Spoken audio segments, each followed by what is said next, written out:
게 모셔와서 구석에 세워놓고 한 이틀 정도 있다가 딱 오픈을 했는데 부쇼네 맛이 뭐야? 굉장히 궁금하시죠? 안녕하세요. 프랑스에서 작은 내추럴 와인 전문 비스트로에서 일하고 있는 임소입니다. 오늘은 부쇼네 감별법, 발생 이유, 그리고 부쇼네 와인은 어떻게 처리할 수 있는지에 대한 얘기를 한번 해볼 거예요. 영상 중간에는 알쓸신잡 느낌으로 재미있는 부쇼 생산 과정에 대해서도 짧게 말씀드릴 거고, 또 끝부분에는 레스토랑에서 부쇼네 와인을 피하는 방법도 알려드릴 거예요. 본격 영상을 들어가기 앞서 와인 용어 정리부터 간단히 하면, 부쇼네는 프랑스어고 코르크, 콜키는 영어예요. 같은 말입니다. 우리말로 풀면 부쇼네는 부숑 냄새가 나는, 콜키는 코르크 냄새가 나는 이란 뜻의 형용사예요. 제가 한국에서는 와인을 거의 몰랐고 2014년에 프랑스에 와서 이제 본격적으로 와인을 공부를 해가지고 부쇼네라는 말이 더 입에 붙어서요. 혹시 영어 표현에 익숙하신 분들은 코르크, 콜키라고 말하고 싶은 거구나 라고 이해해 주시면 될 것 같아요. 최근 한 달 사이에 정말 운이 없게도 진짜 좋은 와인 2병이 부쇼네였어요. 첫 번째 와인은 도멘 마타사, 큐베 무드, 빈티지 2007년에 랑그도 고시용 지역의 와인이에요. 그르나시랑 이제 까베네 소비뇽을 85%, 15% 이 정도 섞은 와인인데 저한테는 좀 비싼 와인이어서 굉장히 큰맘 먹고 준비를 했었던 와인이에요. 마타사라는 도메는 이제 엔트리 큐베로 화이트랑 레드를 몇 번 마셔본 적이 있는데 이미지가 진짜 좋은 와이너리였어요. 이 집은 남아프리카 톰유브라는 사람이 2000년대 초반에 랑그독 지역의 그 몽펠리에 아래쪽에 정착하면서 근처에 도멘 곱이라고 또 어마무시한 와이너리가 있거든요. 그 집이랑 교류를 하면서 와인을 만들어서 지금 퀄리티가 후덜덜한 와인을 만들고 있어요. 이 큐베는 그 집의 제일 상위 라인 부드라는 큐베인데 저는 아직 한 번도 마셔본 적이 없었어요. 좀 나이가 있기도 하고 시중에서 구하기도 힘들기도 하고 그래서 진짜 되게 행복한 마음으로 이거를 집에 데리고 왔어요. 10분 정도 집에 막 걸어오는데 그 걸어오는 길도 늙은 와인이 흔들려서 피곤해 하실까봐 곱게 모셔와서 구석에 세워놓고 한 이틀 정도 있다가 딱 오픈을 했는데 부쇼네. 전형적인 부쇼네의 맛과 향이었어요. 여기서 부쇼네 와인을 아직 안 만나본 분들은 부쇼네 와인이 뭐야? 부쇼네 맛이 뭐야? 굉장히 궁금하시죠? 저도 처음 프랑스에서 공부할 때는 궁금해서 돈을 주고 사서라도 한번 마셔보고 싶더라고요. 당시에 와인 같이 공부하던 친구들 중에 저보다 경험이 훨씬 많았던 친구한테 부쇼네가 어떤 맛이냐라고 물어봤더니 엄청 시크하게 와인에서 날 수 없는 맛이 나면 그게 부쇼네다 이렇게 얘기하더라고요. 이게 무슨 말인가 한참 고민했던 기억이 나네요. 자, 제가 한번 자세히 풀어서 알려드리겠습니다. 전형적인 부쇼네 와인은 오래된 눅눅한 종이박스 썩은 냄새가 나고요. 맛을 보면 과일 맛은 거의 안 나거나 아주 희미하게 나고 전체적으로 밋밋한 뉘앙스에 심한 경우에서는 입에서도 곰팡이 맛이 나요. 여기서 내추럴 와인에서 나는 헛간 냄새, 시골 냄새, 흙 냄새 같은 거 부쇼네라고 오해하실 수도 있는데요. 자, 부쇼네 감별 팁 하나 나갑니다. 내추럴 와인에서 이런 흙냄새 같은 거는 산소가 부족해서 일어나는 현상이거든요. 이런 경우는 디켄팅을 해서 공기 접촉을 충분히 시켜주면 거의 옅어지거나 사라져요. 반면에 진짜 부쇼네는 공기 접촉을 하면 뉘앙스가 더 강해집니다. 그래서 부쇼네인지 아닌지 헷갈린다 싶으신 분들은 한 잔 정도 분량을 디켄팅 해보시면 더 확실히 알 수 있어요. 저는 이 와인을 마셔보고 이거는 빼박 부쇼네인데도 불구하고 혹시나 내가 착각했으면 하는 바람에 한 잔 정도 분량을 디켄팅 했는데 곰팡이 맛이 완전 가열차게 올라와서 그냥 포기했죠. 두 번째 와인은 처음엔 괜찮았는데 마지막에 부쇼네 향이 약간 올라왔던 경우예요. 도멘 데 미호아라는 곳이고요. 생산자는 일본 사람인데 켄지로 가감이라는 분이에요. 쥐라 지역 와인이고 빈티지는 2015년, 품종은 샤도네이 100%입니다. 부쇼네는 공기 접촉을 하면 더 진하게 올라온다고 말씀드렸죠. 2시간 정도 지나서 요거 마지막 잔 정도 마실 때 희미하게 그 곰팡이 향이 올라오더라고요. 이렇게 희미한 부쇼네의 경우는 어떻게 감별하냐면 레트로 올팍시옹이라고 해서 우리가 와인이나 뭐 음식을 먹고 나서 이 코로 올라오는 향 있죠. 내쉬는 숨을 통해서 코로 올라오는 향으로 감별을 하면 굉장히 쉽습니다. 부쇼네 와인을 마신다고 배탈이 나거나 뭐 아프거나 그런 건 아니기도 하고 이 경우는 굉장히 미미한 부쇼네라서 마지막 잔을 빨리 비워냈었죠. 자, 상한 와인이 될 수 있는 경우는 부쇼네 말고도 여러 가지가 있는데요. 그 중에 우리가 제일 많이 들어본 부쇼네 콜키 와인은 TCA라는 박테리아에 의한 오염으로 발생해요. 근데 이 박테리아가 어디서 왔는지, 왜 와인에 이런 향을 주는지 여러 가지 썰이 있긴 하지만 아직 과학적으로 정확히 밝혀진 바는 없어요.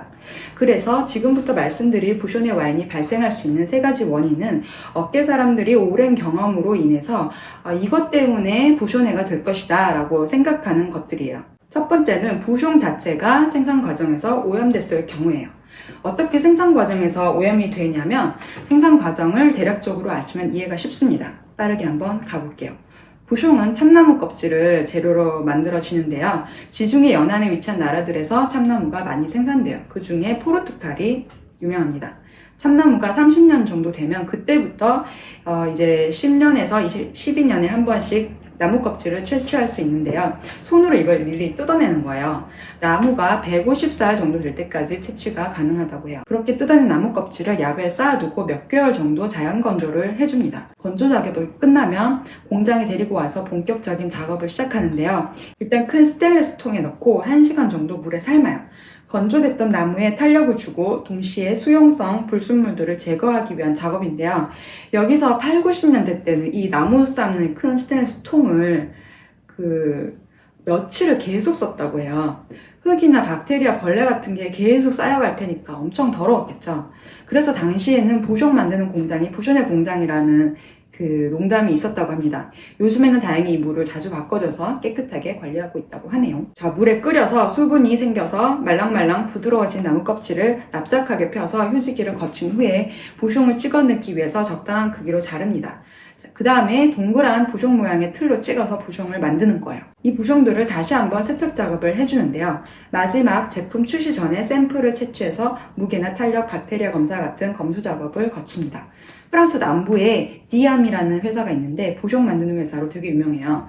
이 회사는 2000년대 초에 부쇼네 제로를 선언하면서 방금 말씀드린 이 마지막 세척 공정에서 CO2를 사용한 살균 소독 기술을 도입합니다. 이산화탄소를 사용해서 부숑 안에 그 미세한 구멍까지 완벽하게 청소한다는 건데요.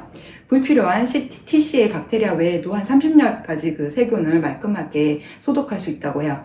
자, 이 모든 과정을 거치는데 1년 정도 시간이 걸려요. 기계로 한다고 해도 사람이 컨트롤 하다 보니 생산 중에 오염이 될 여지가 충분히 있고 검수 과정에서 걸러지지 않을 경우 부쇼네가 될 수 있겠죠. 두 번째 부쇼네 와인의 원인은 와인이 오염된 환경에서 보관됐을 경우에요. 말씀드렸다시피 부숑은 미세한 구멍이 송송송송 난 나무 조각이에요. 깨끗한 부숑을 썼다고 해도 와인을 보관하는 장소에 습기나 곰팡이가 많을 경우 그 곰팡이들이 부숑의 그 미세한 구멍을 통해서 스며들면서 와인이 오염될 수 있다고 추측을 하는 거죠. 와인은 부숑으로 한번 막고 그 위에 이제 이런 알루미늄 캡슐을 씌우는데요. 이 캡슐이 본드로 붙여진 게 아니라서 이 사이에 틈이 있어요. 공기가 유입될 수 있다는 거죠. 이 두 번째 경우의 확률을 줄여주기 위해서 왁스로 이렇게 아예 실링 작업을 하기도 합니다. 이 실링 작업은 추가로 이제 벌레가 부숑을 파먹는 걸 방지하기 위한 목적도 있다고 해요. 세 번째 원인은 오염된 양조 도구를 사용했을 경우입니다. 유리로 된 와인막에 스크루캡, PVC, 그러니까 그 플라스틱 소재가 되는 PVC로 된 와인마개를 사용하는 경우에도 부쇼네가 날 수 있어요. 부숑이 없는데 어떻게 부쇼네냐 이렇게 말할 수 있는데요. 이 경우는 양조할 때 그런 박테리아에 오염된 나무 양조 도구를 통해서 와인 주스 자체가 오염됐을 것이다 라고 많은 사람들이 추측하는 거예요. 부쇼네의 원인이 될 수 있는 세 가지 이유를 가만히 보면 같은 회사 부숑을 쓴 와인 중 하나가 부쇼네면 그 시기에 병입된 다른 와인들도 부쇼네일 확률이 높겠죠. 또 같은 공간에 보관된 와인 중 하나가 부쇼네면 나머지도 그럴 확률이 올라가겠고요. 와인 양조 중에 와인 자체가 오염된 경우는 말할 필요도 없겠죠. 실제로 제가 일하는 레스토랑에서 프랑스 부르고뉴 본지방의 비오디나미를 잘하고 깨끗하게 양조하기로 굉장히 소문난 엠마뉴엘 지블로라는 도메인이 있는데요. 이지, 화이트, 레드 합쳐서 저희가 한 6종류 정도 가지고 있는데 그 중에 진짜 한 큐베가 계속 말썽이 있었어요. 아펠라시온 코트 드 본 2018년 빈티지고 큐베 이름이 라콤브 데브라고 하는 그 화이트 와인인데 이게 쌍와인이 아닌데 손님이 주문해서 딱 오픈하면 두세 병 중 하나는 부쇼네인 거예요. 진짜 환장할 일이죠. 이러면 이제 무서워서 손님한테 이걸 추천할 수가 없잖아요. 다른 큐베들은 괜찮은데 유독 이것만 그렇더라고요.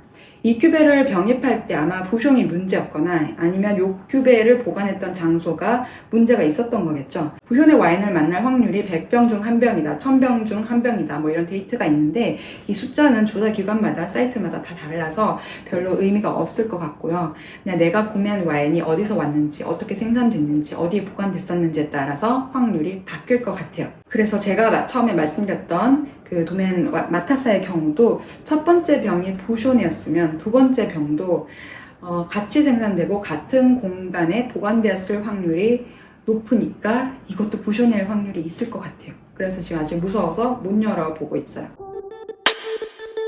내가 구매한 와인이 부숑이다. 그럼 어떻게 해야 될까요? 제일 좋은 방법은 그냥 그 판매처에 가서 교환하는 거예요. 여기서 중요한 거는 원래 부숑을 버리지 말고 그걸 잘 가지고 있다가 그걸로 막아서 가져다 주셔야 돼요. 이게 그냥 그 암묵적인 룰입니다. 저도 첫 번째 와인 그 마타사를 교환하려고 구매했던 샵에 딱 들고 갔는데 프랑스 사람이 세계 제일 투덜이라고 아주 유명하죠. 아니나 다를까 그 와인샵 아저씨가 엄청 인상을 쓰시면서 투덜대기 시작합니다. 알고 보니 이 오래된 와인을 수집하는 분이 샵에 찾아와서 그분이 가지고 있는 와인 몇 병을 그냥 호기심에 사본 거라고 하더라고요. 일반적으로 와인샵이나 레스토랑에 부숑의 와인을 이렇게 가지고 가면 반품이 들어오면 그 와인을 구매한 도매업자나 와이너리에 환불 교환을 하면 되거든요. 근데 이 경우는 개인적으로 와인 수집가한테 워낙 소량으로 샀기도 했고 정식 루트로 산 게 아니라서 환불을 못 하시는 거죠. 오롯이 그 샵 손해로 떠안아야 되니까 엄청 짜증이 나신 것 같더라고요. 이 와인뿐만 아니라 이제 대부분 오래된 와인은 거의 3병에 1병꼴로 부셔낸 것 같다고 막 이 주인장 아저씨가 오래된 와인 난 너무 싫다고 막 한참 불평하시는 거 다 들어드리고 힘겹게 받고 온 와인이에요. 두 번째 부숑의 와인 처리법은 부숑의 와인이 앞서 말씀드린 대로 막 마셔서 배탈 나거나 아프거나 이런 건 아니거든요. 그래서 환불 교환이 예를 들어 여러 가지 사정으로 힘들다 싶으시면 부숑의가 아주 미미한 경우에는 무거운 소스 요리에 쓰셔도 돼요. 예를 들어 레드 와인 같은 경우는 버프 부기뇽 같은 걸 만들 수 있을 것 같고 화이트 와인은 닭을 베이스로 한 뭐 크림 소스 요리 뭐 이런 데 쓸 수 있겠죠. 근데 부숑의 뉘앙스는 요리를 해도 그 냄새가 사라지지 않기 때문에 대부분은 그냥 버리시는 게 좋아요. 그리고 혹시 와인 식초를 막 만들고 싶다 하는 분이 있을 수도 있는데 식초로 발효한다고 해도 여전히 그 부숑의 향과 맛은 사라지지 않기 때문에 추천하지 않는 방법입니다. 마지막으로 레스토랑에서 부숑의 와인 피하는 팁 알려드릴게요. 레스토랑 가면 소믈리에들이 막 와인을 딱 오픈하고 부숑 냄새를 먼저 맡잖아요. 이게 멋있게 보이려고 하는 게 아니라 1차적으로 부숑의 체크를 위한 거예요. 그리고 레스토랑마다 다 다르겠지만 소믈리에가 먼저 약간 테이스팅 해보는 것도 있죠. 이것도 마찬가지로 상한 와인인지 체크를 해보기 위한 거예요. 옛날에 이제 생각해보면 이걸 기미상궁 역할이라고 생각하시면 돼요. 좀 비싸고 특별한 와인을 주문했는데 손님이 마시기도 전에 소믈리에가 먼저 한 모금 마셔서 되게 그 와인을 아까워하시거나 기분 나빠하시는 분들이 간혹 계시다고 들었는데 소믈리에가 가진 경험으로 손님이 주문한 와인이 건강한 상태인지 체크하고 더 좋은 서비스를 하기 위한 거니까 좀 너그럽게 생각해 주시면 좋을 것 같아요. 혹시 소믈리에들이 막 테이스팅을 안 하는 이런 작은 레스토랑이나 캐주얼한 레스토랑이 있을 수 있는데 그럴 경우에는 와인을 마시다가 이거 부셔낸 것 같다 싶으면 소믈리에나 그 가게 일하시는 점원분들께 와인 한번 테이스팅 해보시고 상태를 한번 봐달라고 부탁을 드려도 돼요. 그리고 소믈리에가 와인을 오픈한 후에 자리에 계신 분들 중 한 분께 와인을 아주 조금 따라서 맛보라고 권하잖아요. 여기서 많은 분들이 이게 와인이 맛있는지 안 맛있는지 입에 맞는지 아닌지 확인하는 거라고 오해하시는데요. 사실 여기에 내포된 의미는 손님 제가 봤을 때는 이 와인 상태가 괜찮은데 손님이 보시기에는 어떠세요? 부숑인 것 같아요? 괜찮으세요? 이런 의미예요. 여기서 부숑이라고 확인이 되면 같은 와인으로 교환해 주니까 걱정하지 마시고요. 자, 여기까지 오늘은 부숑이랑 부숑에 대해서 조금 길게 얘기를 해봤고요.